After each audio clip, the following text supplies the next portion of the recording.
Thank you for joining us this beautiful Saturday morning.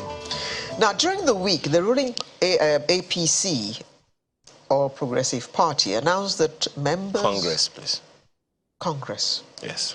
All Progressive Congress. Yes, APC. Yes, announced that members willing to participate in the presidential primary election are to pay 100 million naira for the nomination and expression of interest forms.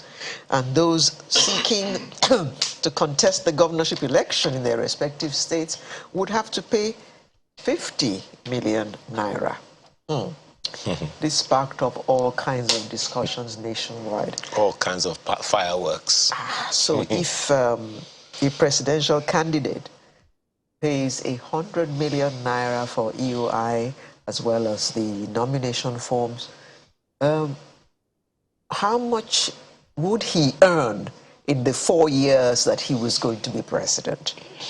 Actually, I can tell you how much that is. The annual salary of the president is 14,058,820 naira per year. So in 4 years, he would earn 56,235,280 naira. So he has spent 100 million. That, of course, is just for the forms. He still has to spend on his campaign. He still has to spend on all kinds of other things. And legally, he can spend up to 5 billion naira. He spends all that to earn 56. As Yorubas would say, that is show will lose now. You spent 5 billion to go and earn 56 million. There's more to it than meets the eye. Also, certainly. It seems. Well, we have a panel with us this morning to look at these issues, which seem to actually cut out a huge number of people, including women, including young people. Where would a young man who wants to contest for governor get 50 million naira? We're not even talking about the presidential yet. Right. Let me introduce our panel. We have Mr. Ehi Esomeme, who's managing partner, E4 and AAF. Good morning. Thank you. We also have a social commentator, Biodun Shohumi, our regular customer. Good morning. And thank you for joining us. I'm pleased to be here. And joining us from our Abuja studio is the South-South Zonal Organizing Secretary of the All Progressives Congress, Chief Blessing Agmomere. Good morning. Good morning. Thank you for joining us. Yeah, let me start with you, sir. What are your thoughts about these figures? 100 million if you want to be the president of Nigeria, and there's no guarantee that you will win, and 50 million if you want to be the governor of a state. Yeah, thank you for that. It's more of like the figures appear to be quite outrageous. When you compare it to the statistics, at least if we use the United States as a benchmark, you look at the fact that it's not so high up, especially even once you look at the governorship, even with just maybe as much as $1 million naira, if you quantify it, you can actually have the chance. So it kind of limits the opportunities for a lot of Nigerians, because I know that during after the NSAS protest, there was a lot of, okay, the young have to go ahead and contest, there's opportunity for you. Now it's looking like it's much more limited. There's not much, that kind of, opportunity for everybody to go ahead and, contribute to that particular level. So it's really a huge issue in terms of that. But coming from my own experience based on financial crime compliance, what I'll be looking at is the issue of the source of funds. That's another big issue that we'll have to, look at and discuss. It's so huge. Where do we start from in terms of the source of funds of this, and actually the owners of these funds? Because what we hear is that, okay, somebody's going to purchase the funds. How, who is actually the person purchasing these funds? Where to get these funds from? These two. Somebody's purchasing the forms. Yeah, exactly. Okay. It's almost like, I don't want to just conclude but it looks more like, a way to, bypass the process so that it doesn't look like there's a direct beam of investigation on that particular individual. My apologies. Do you think the fact that it's a lot of money is lost on the political party itself, because just as you said, you want to vie for office to serve, and you have to look for such an amount of money. Do you think that fact of financial compliance, whatever what it is lost on the political party making this request? Because that is not just one party; that's just the APC. The PDP, for instance, is asking for 40 million naira for anyone who wants to be president. Do you think that fact is lost on them?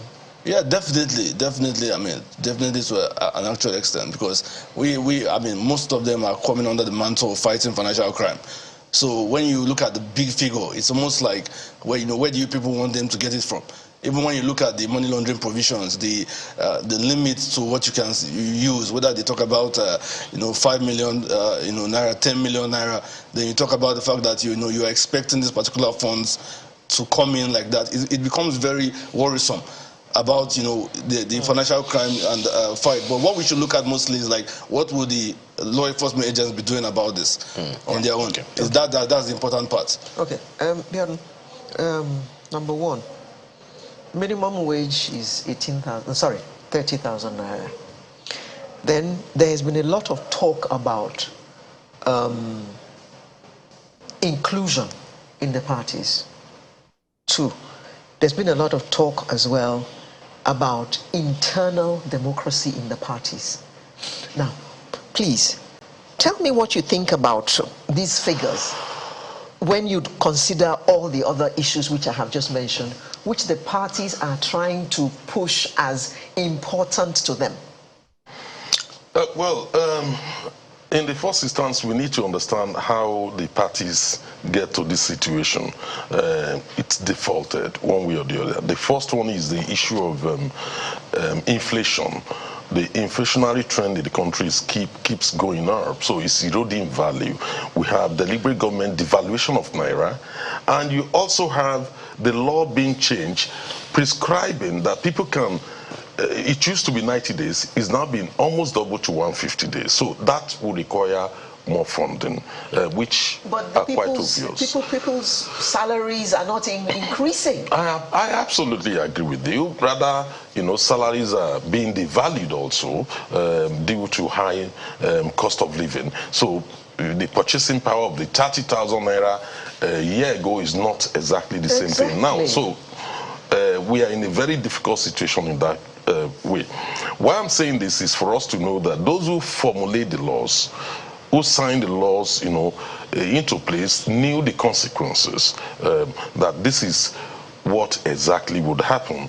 And I'm trying to prove that it's done on purpose to exclude, poorer and the vast majority of our people and the younger generation, from being able, to take part in the election. But don't forget, one of the things they've done now, which many people are not focusing on, is what my colleague tried to hint on, which is the issue of third-party funding. You can get somebody, go and look at all the people buying nomination forms currently.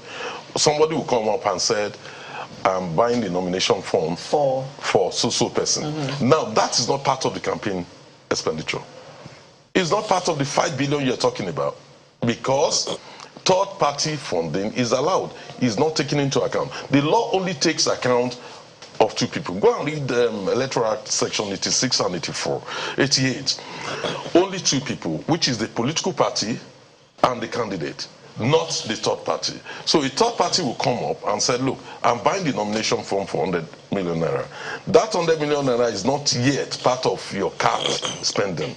Meanwhile, it may be that the candidate himself gave him the money. You go and buy the form for me. Absolutely. That could have as well been the case. And number two, another form of doing it, which the law excludes now, is that it did not factor in donations from other sources in terms of materials. What he's saying is that you cannot use government building, aircraft and all that, government personnel, to your own advantage alone. He didn't say you can't use it, as long as you provide opportunities for others to be able to use it. That itself is an abuse, to use taxpayers' money, to fund the election in that way. But that's what the law provides for. The current law, the amended law. In addition to that, you also have a situation where the law says anonymous donation up to 50 million naira is allowed.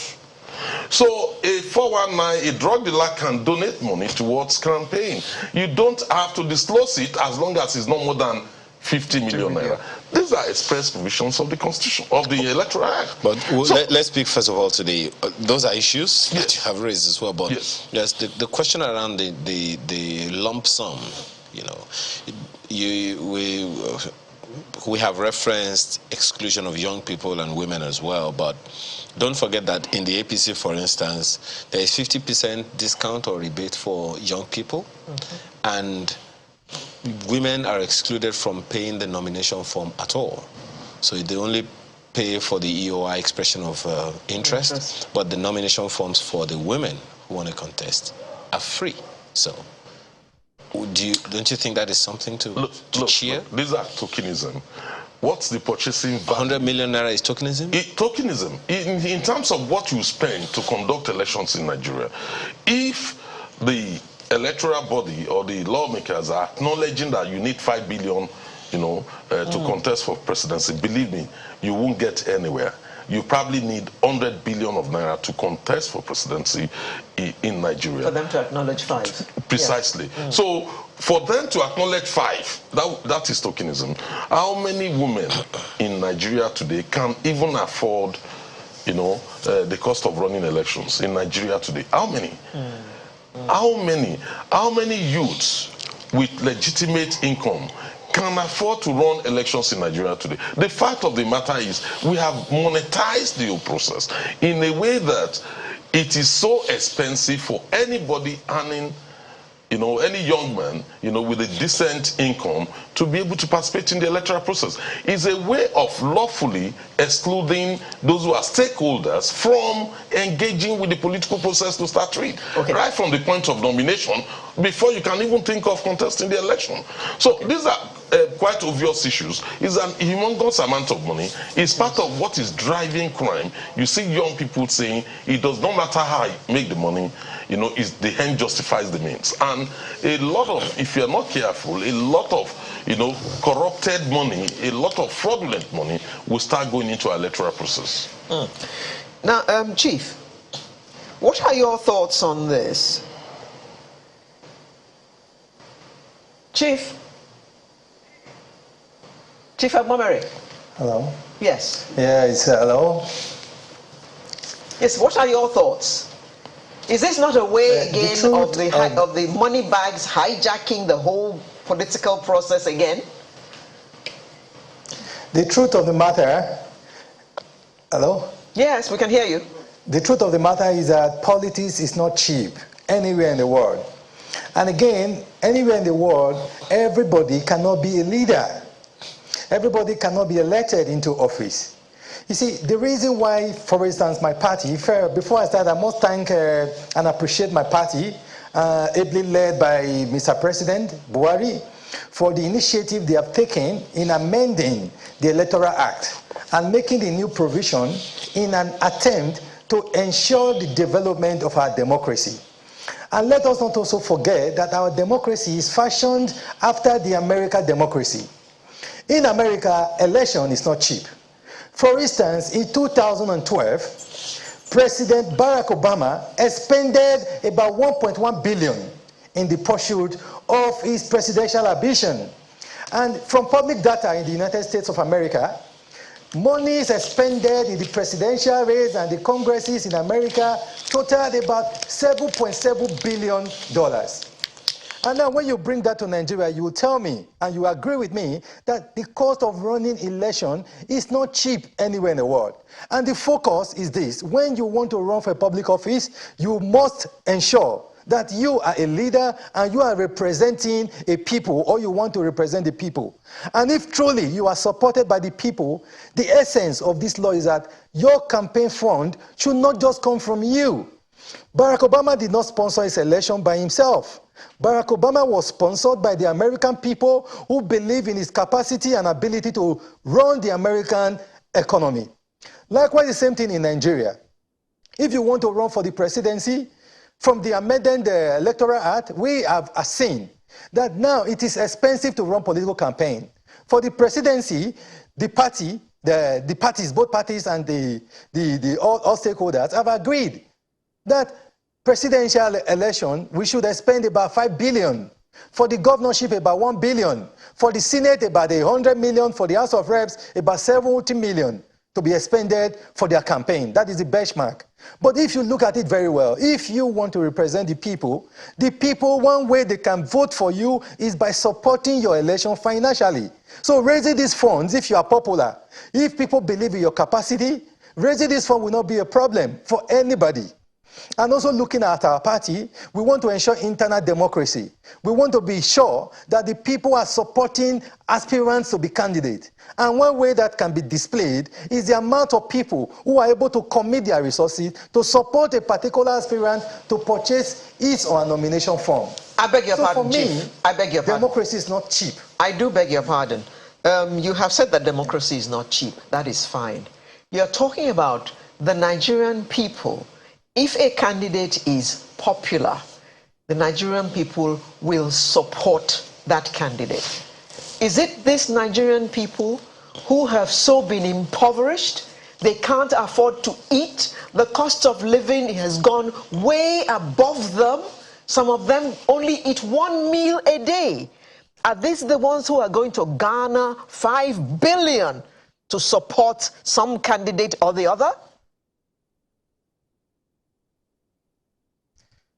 See, the truth of the matter is that many people fail to say this. Nigeria is not a poor country.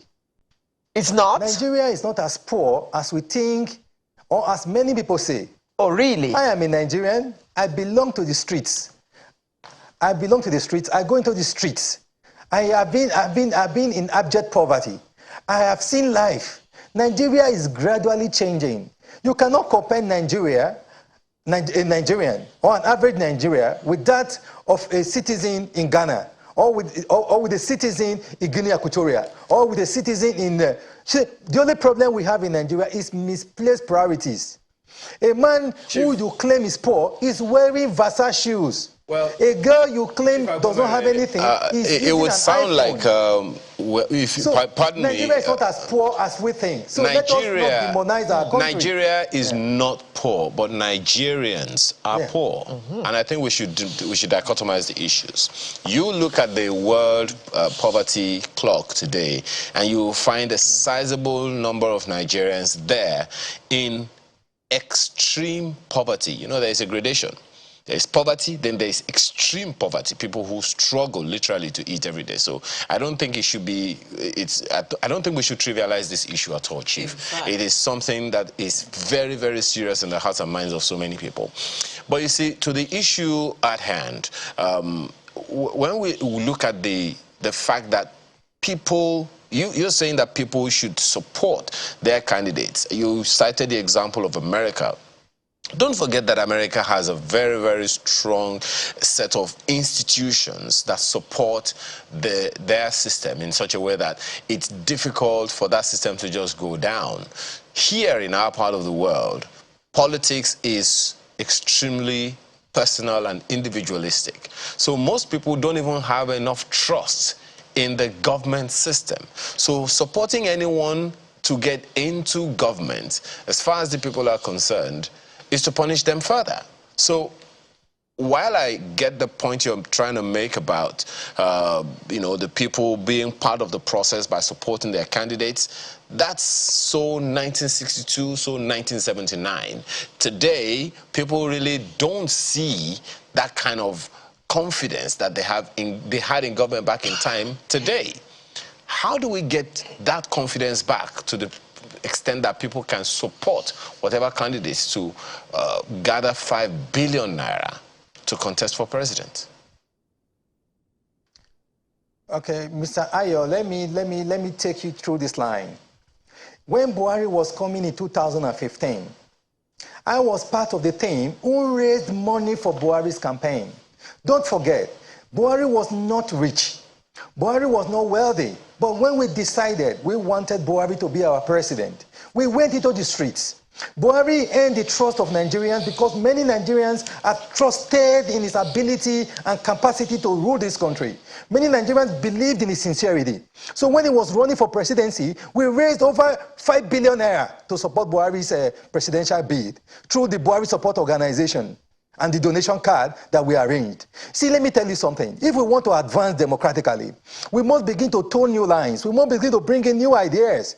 See, let me tell you something. If the people sponsor a candidate into an election, the people own the process. The people own the person that is in office. So Nigeria is developing. We are bringing the new amended Electoral Act. We are bringing new ideas and new initiatives. Nigeria must also toe that line. Let me explain something to you. When people begin to sponsor their candidates, it will reduce the level of corruption. Why? Because if an individual who is vying for a particular office goes and borrows 1 billion to contest his elections, once he gets into office, it will be compromised. Once he gets into office, he's going to look for a way to pay back that person who has borrowed money by giving contracts that will not be executed.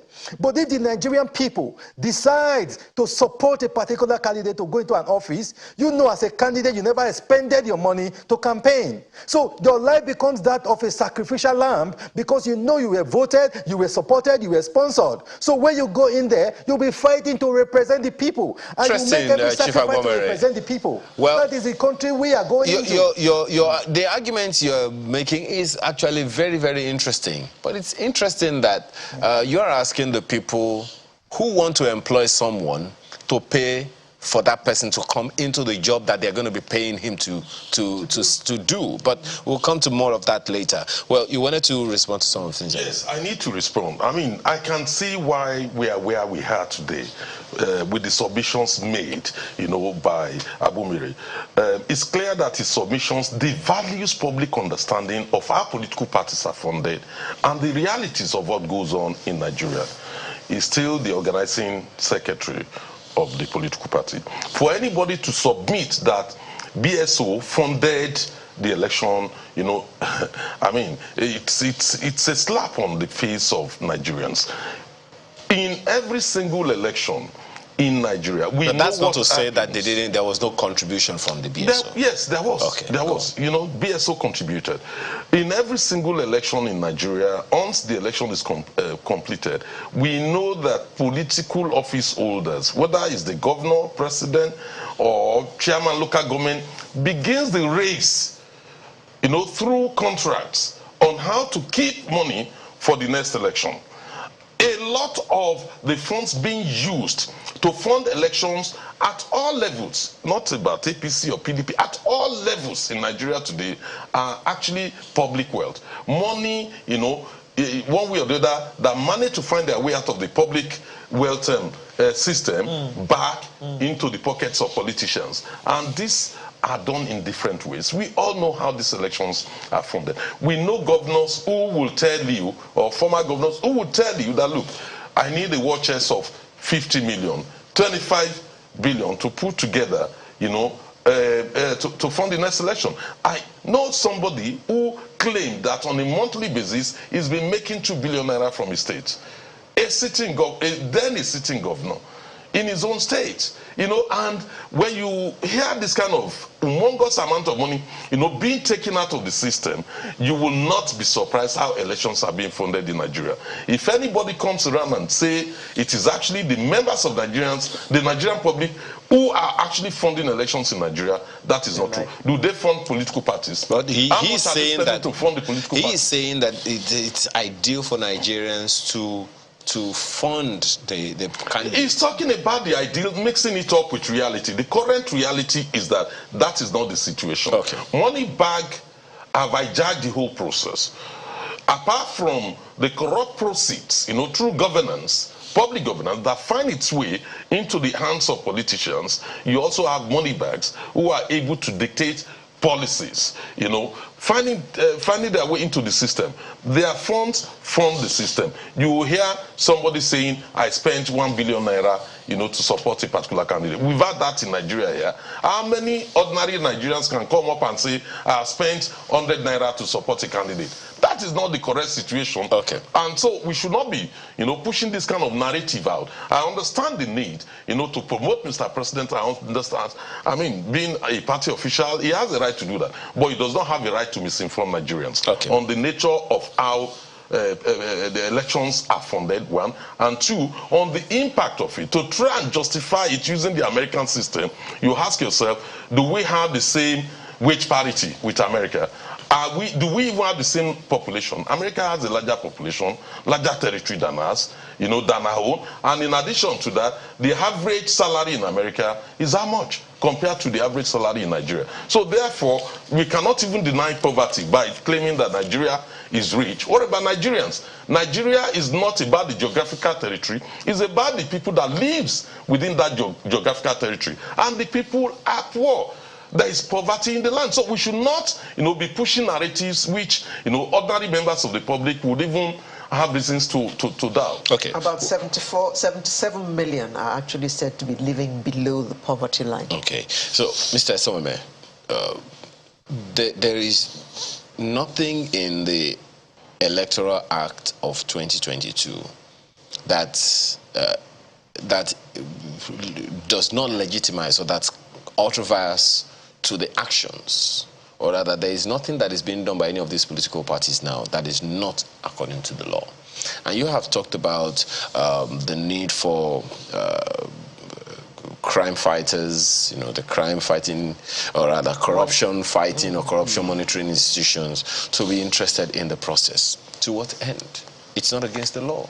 Yeah, what I would say is that it's just like even the fellow commentator was saying, just to broaden it up, open, you see that there's actually a huge, problem with the Electoral Act itself, Electoral Act 2022, with the fact that you see that because one of the main things to be able to fight is the source of funds. We saw what the politician was actually saying, but the truth about the matter is that how many times have we seen INEC try to implement measures to ensure that, okay, who have they gone ahead to probably maybe prosecute, fine in those issues? There's been a lot of news about the source of funds of being sponsored by a lot of politicians. Mostly when there's been news in the past and all that. So, but what I would say is that the main for what they can use is probably use the EFCC Act, probably use the Nigerian Money Laundering Prohibition Act 2011 as amended 22. Is there any part of the EFCC Act that the Electoral Act has breached?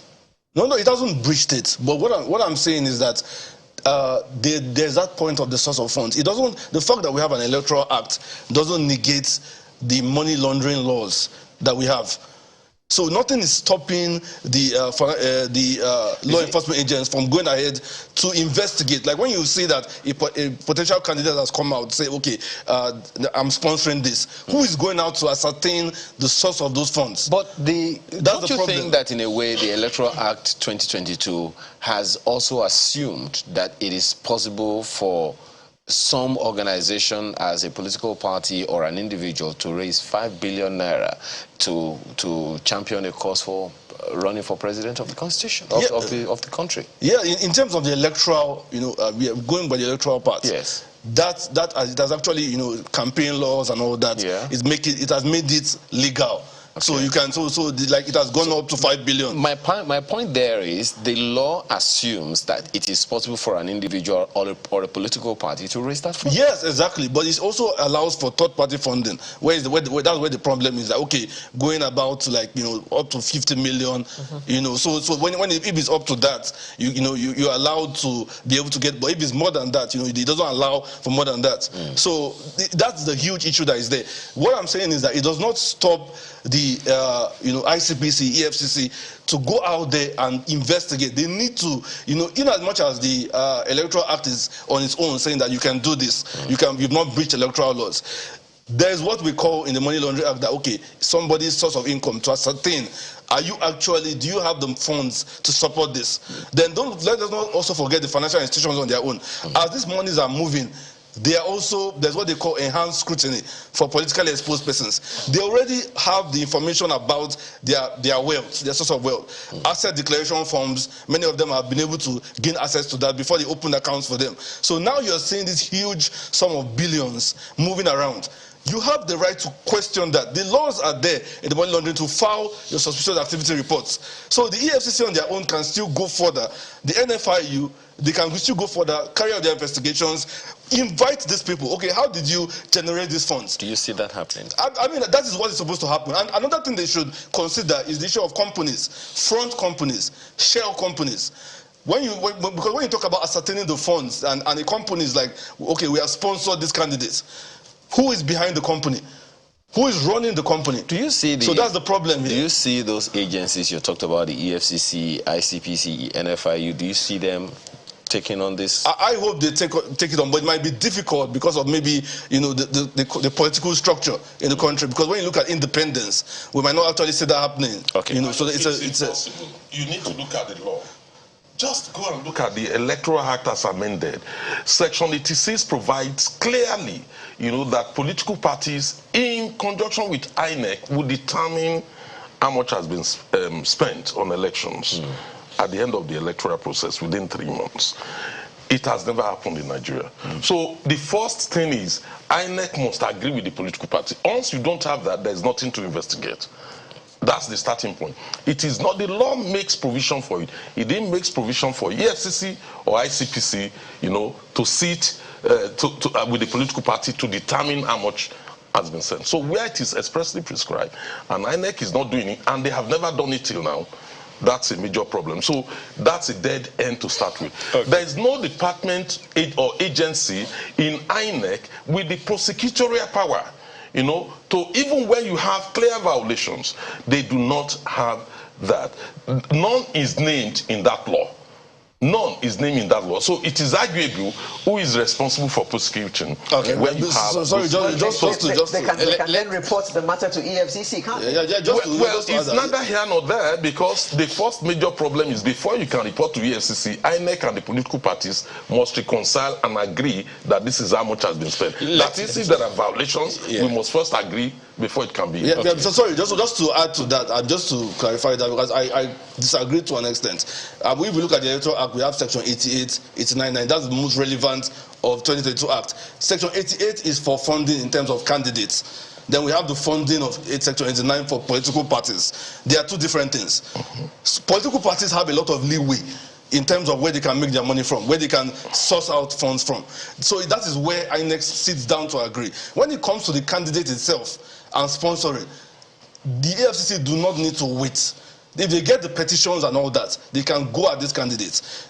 Politically exposed persons are really monitored under enhanced scrutiny. You have the Financial Action Task Force, there's an international body that Nigeria follows, and they have to all the time be subject to guidance, monitoring and all that, mutual evaluation report. So they don't need to, in terms of political parties, that is one thing. If you look at it, just like you said, the 50 million, they don't need to do any ascertain source of funds until it's more than 50 million for political parties, but not the candidates. There are two different things. Okay. Let me ask Chief Agwomere. There's something my colleague began with the other time, and that is talking about the presidential contender. It's a contender. It's an aspirant, okay? Getting a form for a job he is not sure he's going to be fielded for at 100 million naira. And this job itself has a price tag, a 4-year price tag of barely 56 million naira. So there are those who are wondering, how will I spend 100 million naira to get a 56 million naira job? You see, Mr. Ayo, we need to understand that for a man who is vying for an office to be president, you already have capacity. And again, let me tell you, most people who are vying for the presidency are not going to purchase these nomination forms with their monies. Most of them have friends, they have families. Chief Agwomere raises the question that Mr. Someme here mentioned, source of funds. Okay, those who will be wondering, where will who raise 100 million naira to buy a nomination form? Not even to be candidate, but to aspire. Now let me explain that to you. I have run for the governorship of Edo State before, under the APC. I bought nomination form of my party. And in buying my nomination form, one thing I saw that I was contributing to the pulse of my party. First of all, one way the political party can generate funds to run its activities is through the sales of form. So by the time you are purchasing the political or nomination form of your party, you are contributing to the finances of your party. That is one. And secondly, when I was contesting for governor of my state under the APC, I and my friends raised the money with which I bought my nomination form. Well, let us not overrate some of these things. You know why I said so? Even if you going into a position is for service. When you become the governor, the president, you are serving your country. And by so doing, you must have the goodwill of people who you want to lead. Let us not keep emphasizing how to raise the money, how to raise the money. We know in Nigeria, if you want to raise this money, it's nothing if you share it among people. Today, we are talking about collective governance. We are not expecting one person to raise 100 million to buy his nomination form. When you are interested in leading this country, first of all, you must contribute. All members of the party who are vying for this office are going to contribute money. For instance, if we have about 50 persons running for the APC presidency, 50 of them will contribute 1.5 billion to support the party. What that means is that the party is already raising the money with which it will sponsor the campaign of the presidency, which will not be less than 5 billion naira. So for me, raising money is a simple thing. It's a collective thing. It may be difficult for an individual to raise 100 million to contest for the presidency. When President Buhari was coming in, he was not having that money to buy the nomination form. Goodwill individuals from different parts of the country who believed in his ability contributed. Not just him, other candidates bought from, other aspirants bought from in our party. But those aspirants who bought from, even though some of them lost out in the primaries, but they contributed to the funding of the party. So same thing we are doing again today. Raising money is not an issue. It is, so let me tell you something. It is not easy for one man to feed the community. But it is very, very easy for the community to cook for one man. So what we are saying here is that the party must raise funds to run its activities. And one way the party must raise this fund is the sales of the nomination form. Chief So Agwamere, when you contribute to the nomination... My apologies. I thought that the understanding we have is that the APC has about 40 million members. I'm trying to do a little math in my head.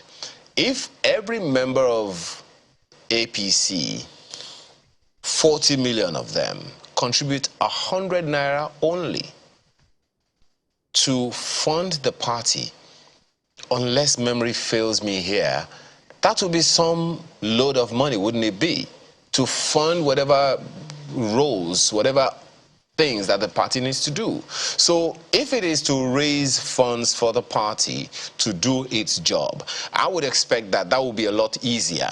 And it's not something that should wait for such a time as buying nomination forms at various strata, governor, local government chairman, House of Reps, senator, and all of that. So there are those who will be wondering if it is to raise the money for the party to run its affairs. It happened in the First Republic. The money bags didn't have to do it. It happened in the Second Republic. They said the money bags didn't have to do it. So a time, just one second, a time here now where the money, politics has been so monetized, it only raises the question, if I contribute 100 million naira for a role I'm not sure I'm going to get, I will definitely have a promise of how I'm going to get it back, rightly or wrongly. Mr. Ayo, your idea is beautiful. You see, in Nigeria, we make laws without thinking of enforcement of the laws. If you ask every party member to raise 100 naira to buy the nomination form, it's a beautiful one. Or for the party to raise money, it's a beautiful one. But what is the mechanism of enforcement for you to compel the 40 million members of a party to raise 100 naira to make up that campaign fund? The party is a business organization. It's a business initiative that wants it's like the business, the political parties are run like a business conglomerate. You want to go for what is more sure than going for what is not sure. So if you believe that, okay, you have membership of the party who are vying for an office, who are volunteered to serve, they first of all have to serve the party with their finances. And again, if they actually have membership and they have support of the people, these members and these persons who are in the party can make contribution to that same candidate or aspirant to bring that fund into the party. Okay. The party will not have the luxury of time to wait for all the 40 million members to donate before they will take their decisions and sponsor their candidates. Okay, all right, so, all right. For me, I'm very happy that today we are discussing the electoral definition of political parties as a business entity. Yes, that's what he has done now. He's not a political association anymore. He's now a business entity. Enterprise. At least that's a confession. But Biodo, do you think that this is the proper way to raise money to run political parties? No. If you have 40 million members, you don't have to wait for election to come before they pay their party dues. I'm sure they are all registered members, and they should have, if it's monthly dues or yearly dues, that they pay. So they have 4 years in which to gather the money from the party members before elections come around. Well, we used to have the largest political party organization in Africa. It has been replaced by another, the largest political party in Africa.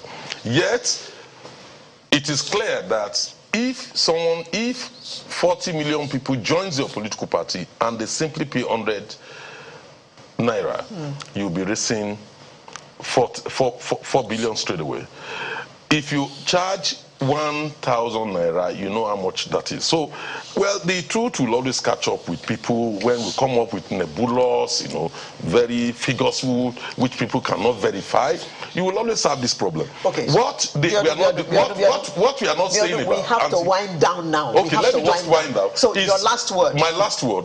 The different sources of political financing. I'm surprised my politician friends did not mention it. Are they organized, balls, fundraising events, and are they even invested in businesses? Like he said, political parties are businesses, so that they can, make money from shares and all that to run their political activities. Yeah. Your parting shot. Yeah, just to say that we just hope that there'll be the focus on investigations of source of funds. There's a lot of investigations, especially on the candidates themselves. Banks should enhance their scrutiny, ensure they monitor transactions closely so that they compare to the information supply at the due diligence stage with what is happening now. It's very important at this stage for them to be enhanced scrutiny of transactions. Thank you very much. Chief Egwamere, your parting shot in one sentence, please. I'm very happy that today we are discussing the achievement of the APC administration led by President Muhammadu Buhari. What? And did we do that? My last note. You see, every organization is a business venture. So long as you make income and you expend income. And for you to be organized as an organization, you must think of business and the line of business. Thank you very much. Doing its best. Chief Blessing Egwamere, South Zonal Organizing Secretary, All Progressives Congress, and who was joined us from our studio in Abuja, and we had in our studio in Lagos. He is Someme, Managing Partner, E4 and AEF, as well as Biodo Shomi, a social commentator. It's my pleasure. You all. Thank you very much. Gentlemen, for coming to share your insights with us this morning. Sunrise will return in just a moment with another interesting conversation. Please join us.